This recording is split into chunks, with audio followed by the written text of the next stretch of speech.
Hello and good morning everyone. आज के इस लेक्चर में हम लेजर को ही कंटिन्यू रखेंगे और आज का हमारा जो टॉपिक है वो रिलेशन बिटवीन आइंस्टाइन कोफिशिएंट के ऊपर रहने वाला है। और ये जो टॉपिक है वो एग्जाम पॉइंट ऑफ व्यू से काफ़ी ज़्यादा इंपॉर्टेंट है, ये एग्जाम में पूछ लिया जाता है। ठीक है, तो स्टार्ट करते हैं। तो सबसे पहले हम बात करेंगे आइंस्टाइन कोफिशिएंट पे, और आइंस्टाइन कोफिशिएंट पे बात करने के लिए हमने चलना पड़ेगा एक बार पहले वाले लेक्चर्स के ऊपर, जहाँ पे हमने आइंस्टाइन कोफिशिएंट और लेजर के बारे में पढ़ा था।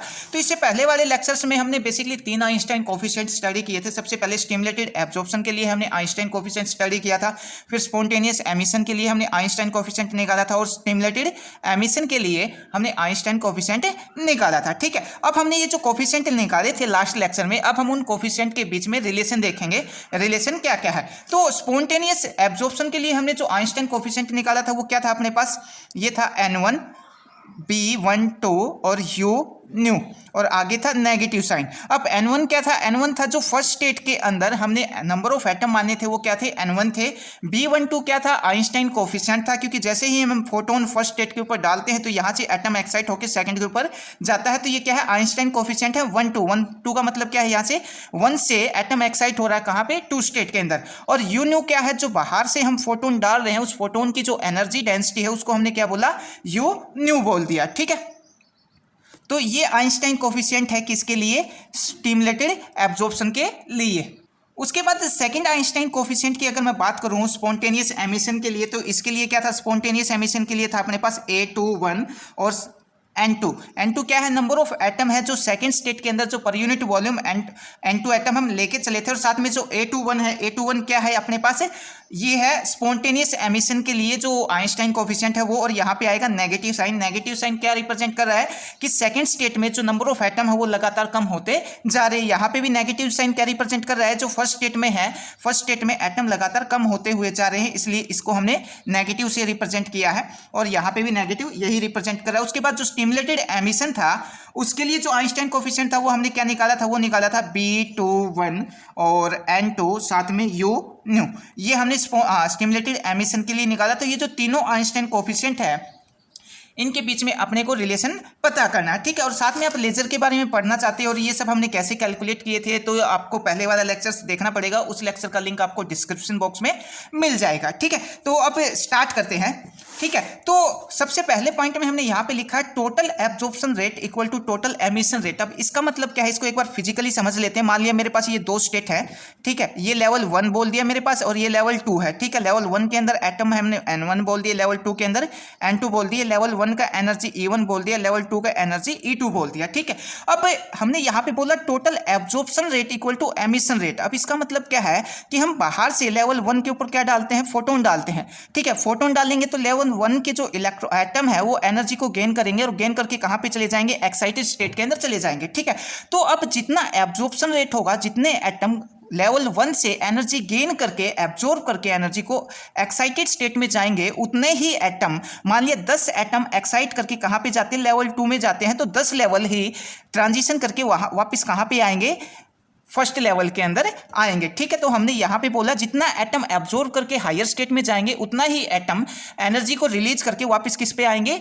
ग्राउंड स्टेट के ऊपर या फर्स्ट स्टेट के ऊपर आएंगे। तो इसलिए हमने यहाँ पे लिखा total absorption rate equal to total emission rate. और टोटल एब्जॉर्प्शन किस में हो रहा था, एब्जॉर्प्शन हो रहा था स्टिमुलेटेड एब्जॉर्प्शन के अंदर। ठीक है, तो हमने यहाँ पे रिजल्ट लिखा है, ये है स्टिमुलेटेड एब्जॉर्प्शन का रिजल्ट जो हमने आइंस्टाइन कोफिशिएंट निकाले थे वो वाला। ठीक है, ये किसके लिए है, ये वाला जो रिजल्ट है वो है स्पॉन्टेनियस एमिशन के लिए, और ये है स्टिमुलेटेड एमिशन के लिए। ठीक है, तो ये एब्जॉर्प्शन को रिप्रेजेंट करता है, और इन दोनों केस में क्या हो रहा है, एमिशन हो रहा है। तो इसलिए हमने यहाँ पे लिखा जो टोटल एब्जॉर्प्शन रेट है वो किसके इक्वल होगा, एमिशन रेट के इक्वल होगा। अब नेक्स्ट स्टेप में क्या करते हैं, माइनस कॉमन लेके दोनों तरफ से क्या करते हैं, कैंसिल कर देते हैं। अब ये जो B21 N2 U न्यू है इसको उठा के मैं इक्वल टू के साइड से उस तरफ लेके चला जाऊंगा। ठीक है, इधर माइनस कॉमन लेने के बाद ये किसका हो जाएगा, प्लस का हो जाएगा, उधर लेके जाऊंगा तो ये माइनस का हो जाएगा, किसकी वैल्यू आ जाएगी अपने पास, A21 N2 की वैल्यू ये वाली निकल के आ जाएगी। अब नेक्स्ट स्टेप में क्या करता हूं, ये जो N2 है इस N2 को उठा के उस तरफ भेज देता हूं, इधर ये मल्टीप्लाई में उस तरफ जाके किस में हो जाएगा, डिवाइड में हो जाएगा। तो यहाँ पे भी क्या आएगा अपने पास, N2 आएगा, यहाँ पे भी क्या आएगा, N2 आएगा, N2 से ये N2 क्या हो जाएगा, कैंसिल हो जाएगा, और अपने पास ये वाली इक्वेशन आ जाएगी। अब नेक्स्ट स्टेप में हमने यहाँ पे क्या किया है, नेक्स्ट स्टेप में इन दोनों के अंदर, इन दोनों में से मैं क्या करता हूँ, कॉमन निकाल लेता हूँ, B12 और U न्यू को मैं कॉमन निकाल लेता हूँ। तो यहाँ से B12 और U न्यू को मैं कॉमन निकालूंगा तो क्या बच जाएगा, N1 बाय N2 बच जाएगा, माइनस का साइन। ठीक है, और यहाँ से मैंने यून्यू को कॉमन निकाल लिया और साथ में B12 को कॉमन निकाल लिया। B12 है नहीं तो यहाँ पे किस में चला जाएगा, डिवाइड में चला जाएगा और ये किसकी वैल्यू आ जाएगी, A21 की वैल्यू अपने पास आ जाएगी। अब यहाँ से हम क्या करते हैं, इस यून्यू को तो यहीं रखते हैं। यून्यू क्या है, जो बाहर से हम फोटोन डाल रहे हैं उसकी जो एनर्जी डेंसिटी है वो क्या है, यून्यू है। यून्यू को यहीं रखता हूँ, बाकी सब पैरामीटर उठा के इक्वल टू की साइड से उस तरफ लेके जाऊंगा तो मेरे पास इक्वेशन ये आ जाएगी। इस इक्वेशन को मैंने बोल दिया इक्वेशन नंबर 1। ठीक है, अब नेक्स्ट स्टेप में हम यहाँ पे क्या कर रहे हैं, हम यहाँ पे ग्राउंड स्टेट से एटम को एक्साइट करके कहाँ पे भेज रहे हैं, एक्साइटेड स्टेट में भेज रहे हैं बाहर से फोटोन डाल के। तो यहाँ पे बात किसकी हो रही है, एटम को एक्साइट करने की हो रही है। तो एटम के लिए हम कौन सा स्टैटिक्स यूज करते हैं, एटम के लिए हम यूज करते हैं मैक्सवेल बोल्ट्जमैन स्टैटिक्स। ठीक है, जो एक क्लासिकल स्टैटिक्स है। तो हमने यहाँ पे यूज किया यूजिंग मैक्सवेल बोल्ट्जमैन स्टैटिक्स और किसी भी टेम्परेचर टी के ऊपर हम इसको लिख रहे हैं। तो मैक्सवेल बोल्ट्जमैन स्टैटिक्स क्या होती है अपने पास, ये डायरेक्ट रिजल्ट हम यूज करें, एंड डायरेक्टली प्रोपोर्शनल ए की power E divide by KBT, इसका हमने यूज किया। तो हम N1 के लिए इसको लिखेंगे और सिमिलर N2 के लिए हम इसको लिखेंगे। तो N1 के लिए हमने लिखा तो N1 इक्वल टू क्या आ जाएगा, E की पावर माइनस E1 KBT, और सिमिलर N2 के लिए हमने यहाँ पे लिखा। ठीक है, और दोनों का क्या ले लिया, यहाँ पे रेशो ले लिया। ये जो रिजल्ट आया इसकी वैल्यू हम यहाँ पे पुट कर देंगे। अब इसको थोड़ा सा पुट करने से पहले इसको थोड़ा सिंप्लीफाई कर लेते हैं। ऊपर E की पावर 1 है, नीचे E की पावर -2 है। तो इसको ऊपर अगर मैं ऊपर लेके जाऊंगा तो नीचे पावर माइनस के ऊपर जाके ये पावर किसकी हो जाएगी, प्लस की हो जाएगी। और KBT दोनों में से क्या आ जाएगा, कॉमन आ जाएगा। तो इसको हम क्या लिख सकते हैं, इसको हम लिख सकते हैं E की पावर, और ये E2 ऊपर जाके प्लस का हो जाएगा तो ये हो जाएगा E2 माइनस E1। और इसको हम क्या लिख सकते हैं साथ में, एक सेकंड ये फ्रेम से बाहर है, हाँ ठीक है। तो साथ में जो KBT है, KBT इसको हमने बाहर निकाल लिया। ये हमने N1 के लिए लिखा और सिमिलर हमने किसके लिए लिखा, N2 के लिए लिखा। और इस E2 को उठा के मैं ऊपर लेके जाऊंगा तो मैं इसको ऐसे लिख सकता हूँ। ठीक है, तो नेक्स्ट स्टेप में हमने यही करके यहाँ पे लिख रखा है, जो N1 बाई N2 है इसको हमने ऐसे इस टाइप से लिख दिया। अब E2 minus E1, E2 minus E1 का मतलब क्या है, जो फर्स्ट स्टेट है इसका एनर्जी कितना है E1, सेकंड स्टेट का एनर्जी कितना माना है E2। ठीक है, अब इन दोनों एनर्जी का जो डिफरेंस है वो क्या है, जो बाहर से हम फोटोन डाल रहे हैं उस फोटोन की जो एनर्जी है वो कितना थी अपने पास, hν थी। तो इन दोनों का जो डिफरेंस है E2 माइनस E1 वो हमने यहाँ पे क्या ले लिया, hν ले लिया। तो E2 माइनस E1 की जगह हमने यहाँ पे क्या रख दिया, hν रख दिया। डिवाइड में जो KBT है वो एज इट इज, ये किसकी वैल्यू आ गई अपने पास, N2 बाई N1 की वैल्यू अपने पास ये निकल के आ गई। अब ये जो वैल्यू हमने निकाली है इस वैल्यू को उठा के हम वापस से इक्वेशन नंबर फर्स्ट के अंदर पुट कर देंगे। इक्वेशन नंबर फर्स्ट में यहाँ पे पुट कर देंगे। ठीक है, तो नेक्स्ट स्टेप में हमने यहाँ पे इसको यही कर रखा है, इसको ये जो N1 बाई N2 की जो वैल्यू हो वो हमने यहाँ पे पुट कर दी। अब हम यहाँ पे किसका यूज करेंगे, अब हम यहाँ पे यूज करेंगे जो प्लैंक्स रेडिएशन लो है स्पेक्ट्रल एनर्जी डेंसिटी के लिए, डायरेक्ट हम उसका यूज करेंगे। और प्लैंक्स रेडिएशन लो का जो रिजल्ट आता है वो क्या आता है, यू न्यू। ठीक है, यू न्यू का क्या मतलब है, एनर्जी डेंसिटी है। ठीक है, जो हम बाहर से फोटोन डाल रहे हैं वो एनर्जी डेंसिटी। ठीक है, या फिर हम बोल सकते हैं स्पेक्ट्रल एनर्जी डेंसिटी। ठीक है, जो हम प्लैंक्स लॉ के अंदर निकालते हैं। तो इसका रिजल्ट क्या है, 8 पाई h न्यू की पावर 3 डिवाइड बाई c की पावर 3 e की power h new by KBT और माइनस में ये 1। ठीक है, तो अब अगर मैं यहाँ पे ये वाली जो इक्वेशन अपने पास, इसको हमने बोल दिया इक्वेशन नंबर ए बोल दिया और इसको हमने बोल दिया इक्वेशन नंबर बी। अब ए और बी को अगर मैं कंपेयर करूँ तो ए और बी को कंपेयर करूंगा तो अपने पास जो A2 बाई A1 है उसकी वैल्यू अपने को क्या मिल जाएगी, 8 पाई h न्यू की power cube divide by c cube. और B1 बाई B2 यहाँ से कंपेयर करूंगा तो किसके इक्वल आ जाएगा, 1 के इक्वल आ जाएगा। इस B12 को उठा के उस तरफ लेके जाऊंगा तो क्या आ जाएगा अपने पास, जो B21 है वो इक्वल आ जाएगा किसके, B12 के। अब इसका मतलब क्या है, इसका मतलब ये है जितने एटम लेवल 1 से एक्साइट होकर लेवल 2 में जाएंगे उतने ही एटम लेवल 2 से एक्साइट होकर वापस से लेवल 1 के अंदर आ जाएंगे। तो हमने नेक्स्ट स्टेप में यहाँ पे क्या लिखा है, ये जो A2 बाई A21 और जो B21 है इसकी वैल्यू अपने पास क्या आ जाएगी, ये वाली वैल्यू आ जाएगी। ठीक है, अब वापस से हम इक्वेशन नंबर 1 के ऊपर चलते हैं। इक्वेशन नंबर 1 में ये जो B2 बाई B1 है ये किसके इक्वल है, 1 के इक्वल है। तो इस पैरामीटर की जगह हम क्या रख देंगे, यहाँ पे माइनस में 1 रख देंगे और किसकी वैल्यू निकाल लेंगे, A21 डिवाइड बाई B21 की। मतलब ये जो डिवाइड में जो पैरामीटर है इसको उठा के मैं इक्वल टू के साइड से उस तरफ लेके चला जाऊंगा और ये हम करेंगे नेक्स्ट सेक्शन के अंदर। ठीक है, तो हमने यहाँ पे क्या किया, अपने पास ये न्यू इक्वल टू ये वाली इक्वेशन थी जो अभी हमने लास्ट टाइम बताई थी। इसमें हमने क्या किया, A21 डिवाइड बाई B21 को हमने यहीं पे रखा और ये जो पैरामीटर है इसको उठा के उस तरफ लेके चला जाऊंगा तो ये किस में आ जाएगा, मल्टीप्लाई के अंदर आ जाएगा।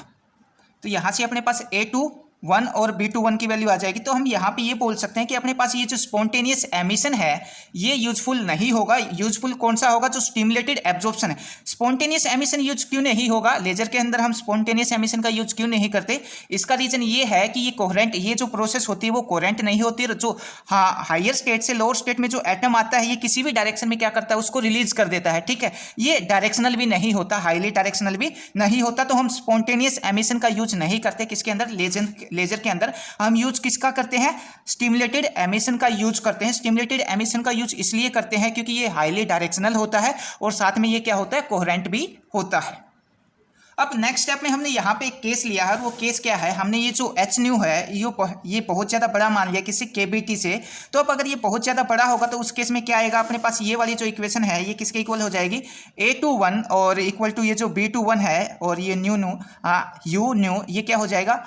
काफ़ी ग्रेटर देन हो जाएगा किसी 1 से। इस केस में हम क्या लिख सकते हैं? जो A21 है ये बहुत ज़्यादा बड़ा है किसी B21 से और U न्यू से। ये वाला जो पैरामीटर है इसको उठा के मैं उस तरफ लेके चला जाऊंगा। ठीक है, अब इसका फिजिकली मतलब क्या है इसके ऊपर बात कर लेते हैं। स्पॉन्टेनियस इमिशन का कंट्रीब्यूशन ज़्यादा है तो लेजर नहीं बनेगी इस केस में। तो ये वाला जो केस है वो यूजफुल नहीं होगा। इस केस में क्या है? जो स्पॉन्टेनियस एमिशन है इसका कंट्रीब्यूशन ज़्यादा है, इसका कंट्रीब्यूशन ज़्यादा है तो हम लेजर नहीं बना सकते। तो ये वाला जो रिजल्ट है वो अपने पास यूजफुल नहीं होगा। तो नेक्स्ट केस में हम क्या लेके चलेंगे? ये जो एच न्यू है वो क्या होगा? बहुत ज़्यादा लेस देन होगा, बहुत ज़्यादा छोटा होगा किससे? केबीटी से। उस केस में हम लेजर बना पाएंगे। तो इसके ऊपर भी हम बात कर लेते हैं। जो सेकंड केस है, सेकंड केस में हमने क्या लिया है? जो एच न्यू है वो बहुत ज़्यादा स्मॉल है किसी केबीटी से। तो हम क्या लिख सकते हैं? जो ये वाला जो पैरामीटर है वो बहुत ज़्यादा स्मॉल होगा किसी 1 से। इसको उठा के मैं उस तरफ लेके जाऊंगा तो ये जो A21 है मतलब जो स्पॉन्टेनियस एमिशन है इसका कंट्रीब्यूशन क्या है? बहुत ज़्यादा कम है। और जो स्टिमुलेटेड एब्जॉर्प्शन है, सॉरी जो स्टिमुलेटेड एमिशन है इसका कंट्रीब्यूशन क्या है? ज़्यादा है। तो इस केस में हम क्या कर सकते हैं? लेजर बना सकते हैं। और यही अपने पास क्या है? लेजर की कंडीशन है। तो हम यहाँ पे बोल सकते हैं अगर अपने को डायरेक्शन चाहिए तो डायरेक्शन किससे मिलेगी? स्टिमुलेटेड एमिशन से मिलेगी। और स्टिमुलेटेड एमिशन लार्ज होना चाहिए किसके कंपेयर में? स्पॉन्टेनियस एमिशन के कंपेयर में, तभी लेजर की कंडीशन सेटिस्फाई होगी, अदरवाइज लेजर की कंडीशन सेटिस्फाई नहीं होगी। अब नेक्स्ट पॉइंट में क्या है? नेक्स्ट पॉइंट में ये है कि अपने पास ये जो दो लेवल हैं, लेवल 1 और लेवल 2, अब हम यहाँ पे एक्साइटेड स्टेट से स्टिमुलेटेड एमिशन करवा रहे हैं। ठीक है, अब एक्साइटेड स्टेट में स्टिमुलेटेड एमिशन कब होगा? तब जब होगा जब एक्साइटेड स्टेट में नंबर ऑफ एटम क्या होंगे? लार्ज होंगे। और एक्साइटेड स्टेट में नंबर ऑफ एटम लार्ज कब हो सकते हैं? नॉर्मल टेम्परेचर के ऊपर तो एक्साइटेड स्टेट में नंबर ऑफ एटम लार्ज नहीं हो सकते। अब इसके लिए अपने क्या करना पड़ेगा? तो अब अपने को टेम्परेचर बढ़ाना पड़ेगा। टेम्परेचर बढ़ाने से क्या होगा कि लेवल 1 के जो एटम है वो कहाँ पे चले जाएंगे? लेवल 2 के अंदर चले जाएंगे। और लेवल 2 से हम बड़ी इजीली जो स्टिमुलेटेड एमिशन का जो प्रोसेस है वो करवा सकते हैं। अपने को लेजर की कंडीशन फिर यहाँ पे मिल जाएगी। तो हमने जो सेकंड कंडीशन ली है वो सेकंड कंडीशन क्या ली है? जो एच न्यू है वो बहुत ज़्यादा स्मॉल है किससे? केबीटी से। बोले तो हम बाहर से जो एनर्जी डाल रहे हैं, यहाँ से हमने बाहर से जो फोटोन डाला उस फोटोन की जो एनर्जी है वो एच न्यू वो बहुत ज़्यादा स्मॉल है किसी केबीटी से। अब इसको हमने क्या लिखा? Number of atom per unit volume in excited state should be large. तो सेकंड कंडीशन अपने पास ये है कि जो सेकंड स्टेट है इसमें नंबर ऑफ एटम क्या होने चाहिए? लार्ज होने चाहिए लेवल 1 के कंपेयर में। अब N2 के अंदर ये क्या है? अपने पास यहाँ पे N2 नंबर ऑफ एटम है, यहाँ पे कितने हैं? N1 नंबर ऑफ एटम है। N2 के अंदर अपने को एटम की संख्या को इंक्रीज करना है तो क्या करना पड़ेगा? तो इसके लिए अपने को अब लेवल 1 से एटम को कहाँ भेजना? लेवल 2 पे भेजना है। और लेवल 2 में एटम को क्या करना है? ज़्यादा करना है। तो इसके लिए अपने को एक्सटर्नल वर्क करना पड़ेगा। जो हम एक्सटर्नल वर्क करते हैं उसको हम क्या बोलते हैं? पंपिंग बोलते हैं। ठीक है, अब अगर लेवल 2 के अंदर नंबर ऑफ एटम ज़्यादा है, लेवल 2 में अगर नंबर ऑफ एटम ज़्यादा है तो उसको हम क्या बोलेंगे? पॉपुलेशन इन्वर्जन बोलेंगे। अब हमने एक वर्ड यूज किया था पंपिंग। पंपिंग क्या है? एक एक्शनल वर्क है। एक्शनल वर्क करके हम क्या करेंगे? लेवल 1 के एटम को लेवल 2 में भेज देंगे। तो लेवल 2 में नंबर ऑफ एटम क्या हो जाएंगे? ज़्यादा हो जाएंगे। अगर लेवल 2 के अंदर नंबर ऑफ एटम ज़्यादा है, ठीक है, जो N2 है वो बहुत ज़्यादा है किससे? N1 से। तो इसको हम क्या बोलते हैं? पॉपुलेशन इन्वर्जन बोलते हैं। तो दूसरा कंडीशन ये है अपने पास लेजर का। तो ये जो दोनों कंडीशन है वो हम यहाँ पे लिख देते हैं। जो फर्स्ट कंडीशन है वो क्या है? Rate of stimulated emission should be large. Rate of stimulated emission should be large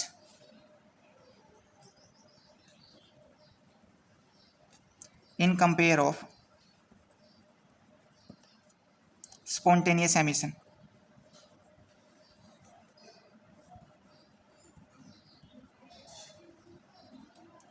ठीक है। सेकंड जो कंडीशन है वो क्या है, वो मैं यहाँ पे लिख देता हूँ।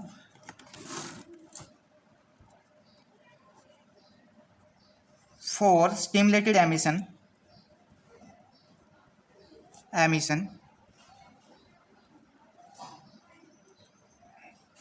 atom should be large, atom should be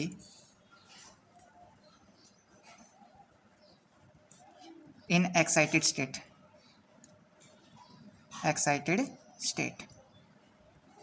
ठीक है।